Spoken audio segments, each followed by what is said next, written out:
তুই একা ঘুরিস না কিন্তু। না না সমস্যা নাই, যান। তুই তোর সাথে পোলাপেন আছে তো? আছে আছে লোক আছে, তুই একা ঘুরিস না, সমস্যা নাই, যান যান। তুই হলে আসিস না? হলে আসিস তো?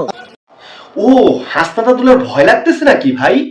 একা কেন চলতে পারে না? এখন লোক নিয়ে চলতে হবে, কারণ এই বাংলাদেশটা এখন কারোর জন্যই নিরাপদ না।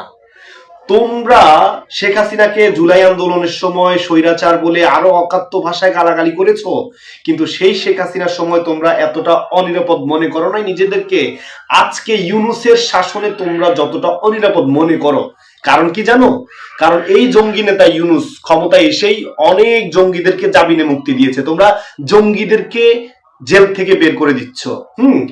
আর শেখ হাসিনার সময়কালে সে রাত ৩টা অবধি জেগেও তোমাদের জুলাই আন্দোলনে আইন শৃঙ্খলা বাহিনীকে নির্দেশ দিয়েছে তোমাদের নিরাপত্তা জোরদার করার জন্য। এটাই হচ্ছে শেখ হাসিনার ইউনূসের মধ্যে পার্থক্য। শেখ হাসিনার বিরুদ্ধে তোমরা কথা বলছো, শেখ হাসিনা তোমাদের নিরাপত্তা দিয়েছে। আর বর্তমান সময় এই ইউনূস আওয়ামী লীগের যাকে তাকে ধরে জেলে ঢুকাচ্ছে।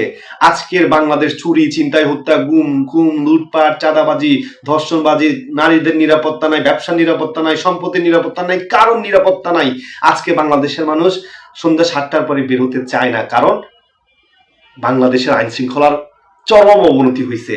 তো হাসনাত আব্দুল্লাহ, আজকে তোমরাও কিন্তু প্রত্যেকটা রাত তোমাদের ঘুম হয় না ভয়ে, কখন যে কে কি করে, এর জন্য তোমরাই দায়ী। আজকের এই জঙ্গিবাদের জন্য তোমরাই দায়ী।